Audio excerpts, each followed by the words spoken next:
L'homme qu'elle avait personnellement vu être enfermé dans un sac mortuaire 3 ans plus tôt, après l'échec de l'opération en Syrie, était là, bien vivant, pilotant un Black Hawk banalisé à l'extérieur d'une base militaire américaine, dans un espace aérien restreint.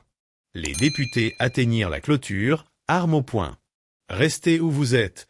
cria l'un d'eux par-dessus le rugissement de l'hélicoptère. Le colonel Harrington arriva, suivi de près par le général Wallace. « Est-ce que vous avez coordonné cela ?» demanda le colonel à travers la clôture. « Qui sont-ils »« Je n'en ai aucune idée, monsieur, » répondit Sarah sincèrement, levant les mains pour montrer qu'elle n'était pas armée. La porte latérale du Black Hawk s'ouvrit en coulissant. Une silhouette en tenue tactique se pencha, pointant un émetteur directionnel vers la base. Quelques instants plus tard, le téléphone sécurisé du général Wallace sonna. Il répondit, son expression passant de la colère au choc tandis qu'il écoutait. « Authentifiez-vous » dit-il au téléphone, puis il marqua une pause. « Confirmé. » Il se tourna vers Harrington et lui dit quelque chose que Sarah n'entendit pas à cause du bruit de l'hélicoptère. Le visage du colonel se détendit sous l'effet de la surprise. Il regarda Sarah d'un œil nouveau, non plus avec condamnation, mais avec respect, voire des excuses muettes. Les forces de sécurité abaissèrent leurs armes à un ordre invisible. Un député déverrouilla une petite porte d'entretien dans la clôture et l'ouvrit. Le général Wallace s'approcha d'elle, son visage désormais indéchiffrable. « Il semble qu'il y ait eu un malentendu, Major. On a besoin de vous ailleurs. »« Monsieur, je ne comprends pas. » Pendant un instant, l'expression du général s'adoucit presque imperceptiblement. Puis, à sa grande surprise, il leva la main en guise de salut formel, un geste non requis pour quelqu'un libéré du service, mais qui, cette fois, avait valeur de reconnaissance. « Bonne chance, Major Delgato, » dit-il en baissant la main. « Le pays a toujours besoin de vous. » Sarah lui rendit son salut avec raideur, la mémoire musculaire prenant le dessus. Elle récupéra son sac de sport et traversa la porte en direction de l'hélicoptère. Le personnel de la base regardait, confus, les pièces d'un puzzle invisible commençaient à se mettre en place. La silhouette en tenue tactique se pencha pour l'aider à monter. En lui prenant la main, il la tira dans l'appareil et referma immédiatement la porte. Le Black Hawk prit de l'altitude avant même qu'elle ne puisse s'attacher. À l'intérieur, elle se retrouva face à face avec le capitaine Marcus Reeves, bien vivant, l'observant avec une inquiétude évidente. « Désolé pour la manière dont cela s'est passé, Major » cria-t-il par-dessus les moteurs. « Nous avons dû te faire sortir. Ta vie était en danger. » L'hélicoptère s'inclina brusquement vers la droite, Fort Bénin se rétrécissant rapidement derrière eux. Sarah saisit une sangle de sécurité, l'esprit aussi agité que les rotors. En face d'elle, le capitaine Marcus Reeves, qu'elle croyait mort depuis 3 ans, la regardait avec une inquiétude sincère. « Tu es censé être mort !» cria-t-elle. Marcus tendit la main vers un compartiment et en sortit un casque. « Mais ça, ce sera plus facile pour parler. » Sarah enfila le casque, soulagée par la réduction du bruit. « Comment vas-tu, Marcus ? J'ai vu ton corps. J'ai assisté à tes funérailles. »« Tu as vu un corps, » corrigea Marcus. « Pas le mien. On doit rejoindre un endroit sûr avant que je puisse tout expliquer. Nous ne sommes pas encore en sécurité. » Sarah regarda par la fenêtre le paysage géorgien défiler sous la pluie qui s'atténuait, percé de rayons de soleil. « Où allons-nous ? » Un centre réseau, à environ 30 minutes d'ici. Besoin de savoir, tout simplement. Cette phrase déclencha quelque chose dans son esprit. Le renvoi, le déshonneur, la démobilisation, tout cela n'était qu'un théâtre. N'est-ce pas ? Marcus hocha la tête. Il fallait que ce soit convaincant.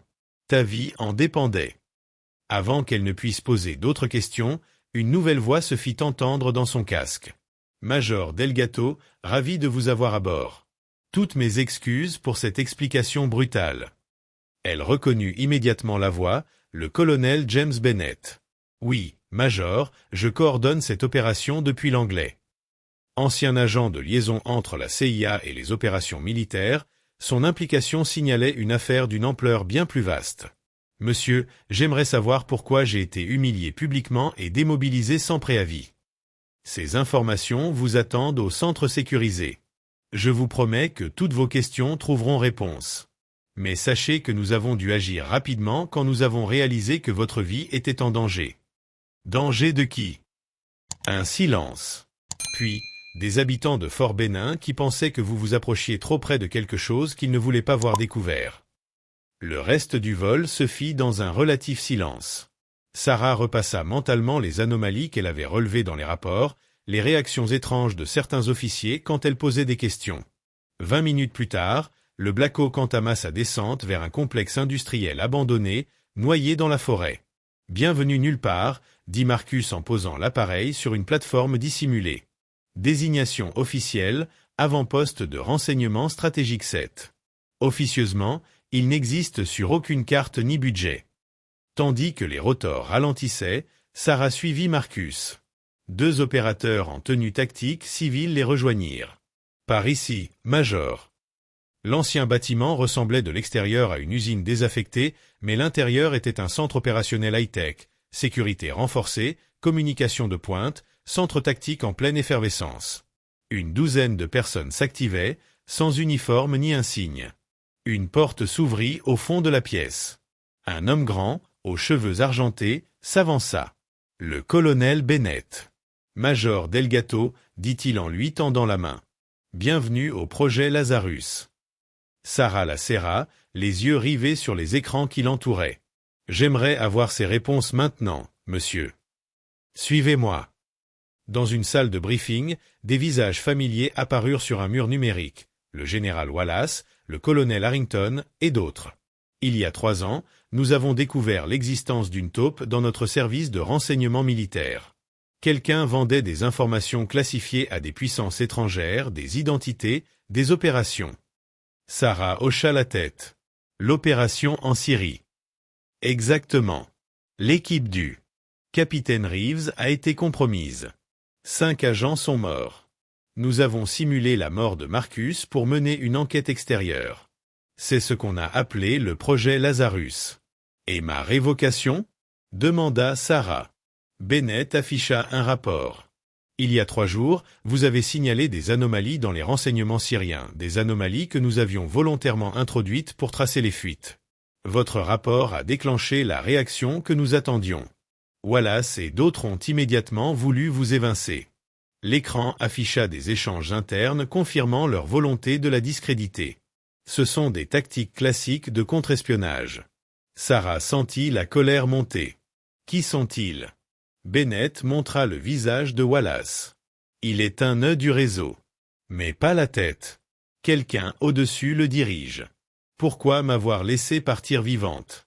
Parce qu'il ignore que nous savons. Il croit votre renvoi légitime et pense que l'extraction était une initiative de la CIA.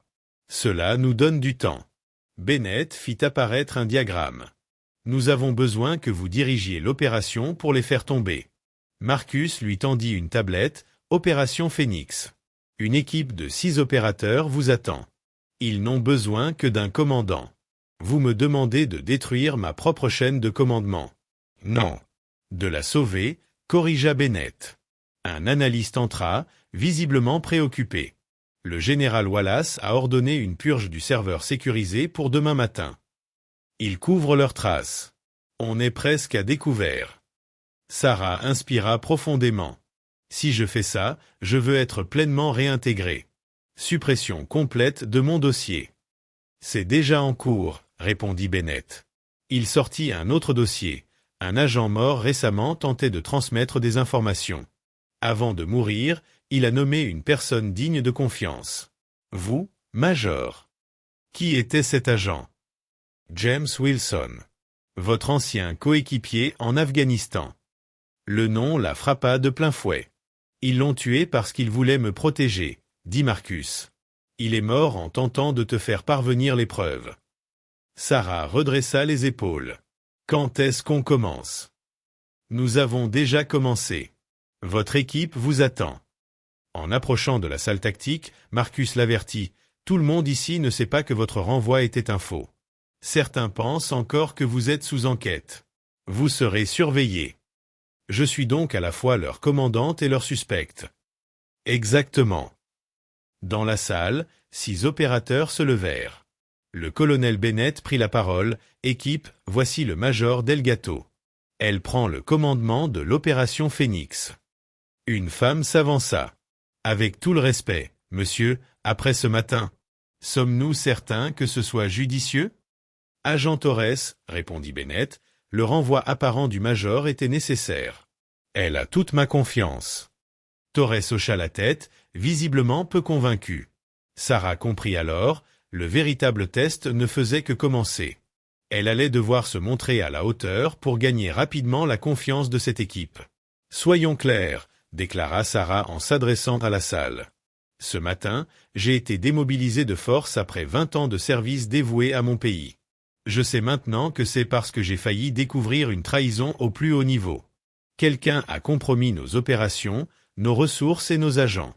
Des gens bien, comme James Wilson, sont morts. » Elle vit plusieurs visages se tendre à l'évocation de ce nom. « Peu importe que vous me fassiez confiance ou non. L'important est de stopper ce réseau avant qu'il ne cause davantage de dégâts. Alors concentrons-nous sur la mission. Vous me jugerez sur mes actions, pas sur des rumeurs. » La tension dans la salle se dissipa légèrement. Bennett hocha la tête en signe d'approbation et activa l'écran principal, dévoilant la structure de commandement de Fort Benning, avec plusieurs noms surlignés. « Notre cible principale est cette ferme de serveurs », expliqua-t-il en montrant les schémas d'une installation sécurisée à l'intérieur de la base. Elle contient des preuves reliant le général Wallace à au moins 3 opérations compromises et peut-être aux membres supérieurs du réseau. La purge des serveurs est programmée pour 6 heures demain matin, nota Sarah. Cela nous laisse moins de 12 heures pour infiltrer une installation militaire hautement sécurisée, accéder à la ferme de serveurs et extraire les données avant qu'elles ne soient effacées. Exact, confirma Bennett. Et nous devons le faire sans alerter Wallace ni ses collaborateurs. Sarah, concentrée sur les schémas, réfléchissait déjà à un plan. Une attaque numérique est impossible. Toute tentative d'accès non autorisé sera détectée. Il nous faut une intervention sur le terrain, ajouta Marcus. À Fort Benning, Sarah leva les yeux vers sa nouvelle équipe, déterminée. La même base qu'il avait expulsée ce matin. Dans la salle tactique, l'équipe se préparait. Les schémas du serveur sécurisé défilaient sur les écrans pendant que les agents vérifiaient leur équipement. Il restait 10 heures avant la purge. Le plan d'infiltration est finalisé, annonça l'agent Torres, dévoilant une carte détaillée.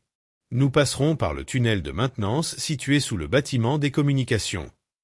La sécurité y est minimale et les caméras fonctionnent sur un réseau distinct. Sarah étudia le tracé. Et les scanners biométriques à l'entrée de la salle des serveurs. C'est là que les choses se compliquent, répondit Marcus. Nous avons besoin des identifiants et des données biométriques de Wallace. Le colonel Bennett, jusque-là en communication sécurisée, s'approcha.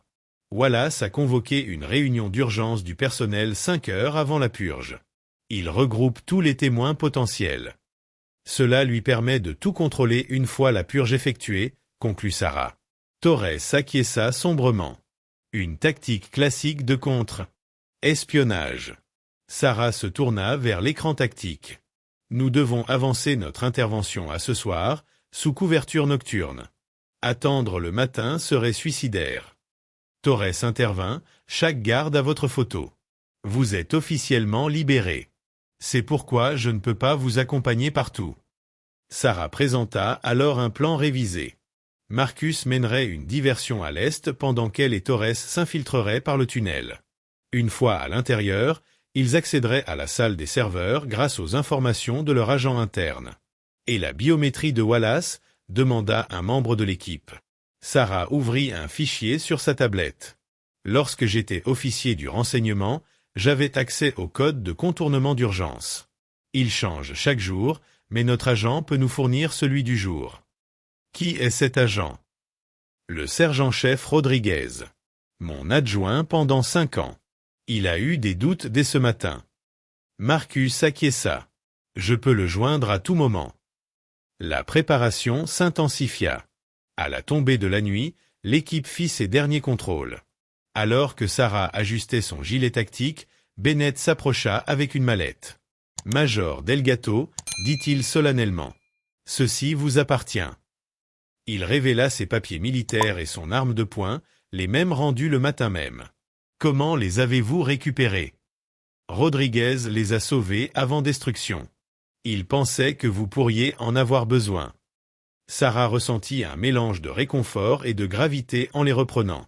Il y a autre chose, ajouta Bennett. Cette opération ne vise pas seulement à stopper les fuites. Wallace et son réseau préparent quelque chose de bien plus grave. Quel genre? Assez sérieux pour compromettre la sécurité nationale. C'est ce que Wilson a tenté de transmettre avant de mourir. À 22 heures, l'équipe partit dans des véhicules banalisés, établissant un poste de commandement dans une cabane de chasse à 5 km du périmètre. À 23h45, Marcus annonça « Équipe de diversion en position ». Sarah et Torres, prêts, se dirigèrent vers l'entrée du tunnel, dissimulés dans un caniveau. « Commencez la diversion dans 2 minutes », ordonna Sarah. À l'heure dite, des explosions simulées éclatèrent, attirant les forces de sécurité vers le dépôt de carburant. Sarah et Torres pénétrèrent dans le tunnel exigu, avançant accroupis jusqu'au bâtiment des communications. Là, Torres déverrouilla un panneau de sécurité, les faisant émerger dans un placard utilitaire. « Commandement, nous sommes en place », murmura Sarah. « Reçu », répondit Bennett. Les couloirs étaient sombres, mais ils parvinrent sans encombre à la salle des serveurs. Sarah attendait le code d'accès. Marcus transmit « Echo 7 novembre 4 Tango Alpha 39 ».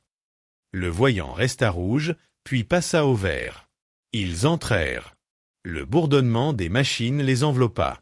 Torres identifia le cluster B7, pointant vers les journaux de communication entre Wallace et ses contacts. Elle lança l'extraction, estimée à 15 minutes. « Quelque chose ne va pas », dit Sarah.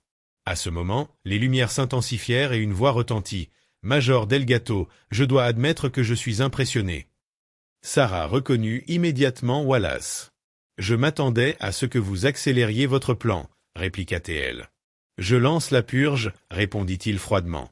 Torres s'alarma. « On perd les données. » Sarah ordonna « Continuez. Je gagne du temps. » Elle contacta Bennett. « Nous sommes compromis. Lancez le plan d'urgence. » « Déjà en route, » répondit-il. Sarah accéda au poste de commande et entama les protocoles de contournement. À sa 3e tentative, elle obtint un accès temporaire. 3 minutes pour les fichiers critiques, annonça Torres. La porte vibra sous un impact. Wallace, via les haut-parleurs, vous avez trahi votre peuple. J'ai servi 30 ans. J'ai vu des politiciens corrompre ce pays. Je redistribue cette richesse à des causes utiles, même si cela implique des pertes. Des pertes acceptables, conclut-il. La porte vibra à nouveau. Torres triompha, téléchargement terminé. Nous avons les preuves. Sarah se déconnecta rapidement. Poste de contrôle. Commandement, nous avons le paquet. Passons maintenant au point d'extraction. Bien reçu, répondit Bennett. L'équipe d'extraction s'approchait du puits de maintenance nord. Retrouvez-les là-bas. Sarah et Torres se dirigèrent vers la sortie de secours de la salle des serveurs, qui menait à un couloir différent de celui par lequel ils étaient entrés. Alors qu'ils se faufilaient à l'intérieur, ils purent entendre la porte principale céder derrière eux. Ils parcoururent les couloirs sombres, évitant les équipes de sécurité grâce au schéma du bâtiment que Torres avait mémorisé. Lorsqu'ils atteignirent le point d'accès au puits de maintenance, Marcus les attendait avec 2 autres opérateurs. « Allons-y », dit-il avec urgence. « La base est totalement verrouillée. » Ils descendirent dans le puits et commencèrent à se déplacer rapidement vers le point d'extraction. Derrière eux, les alarmes retentissaient toujours dans tout l'établissement. « Le colis est sécurisé ?» demanda Marcus alors qu'ils avançaient. Sarah hocha la tête. « Nous avons obtenu ce que nous étions venus chercher, tout ce qui reliait Wallace aux fuites de renseignements et identifiait son réseau. » Ils sortirent du tunnel de maintenance à près d'1,5 km du périmètre de la base, où une camionnette banalisée les attendait pour les ramener au centre sécurisé. Alors qu'ils s'éloignaient, Sarah vit les lumières de Fort Benning s'estomper au loin. La base qui avait été son foyer pendant des années, où elle avait bâti sa carrière et servi avec fierté, lui semblait désormais une trahison. « Commandement, ici Phoenix », annonça-t-elle. « Mission accomplie. On rentre à la maison. » 2 heures plus tard, dans la salle tactique du quartier général du projet Lazarus, L'équipe se rassembla autour de l'écran principal tandis que Torres téléchargeait les données récupérées. Fichiers, journaux de communication et relevés financiers commencèrent à s'afficher sur les écrans, révélant toute l'étendue du complot. « Mon Dieu !» murmura Bennett en parcourant les informations. « C'est pire que ce que nous pensions. » Wallace ne vendait pas seulement des renseignements.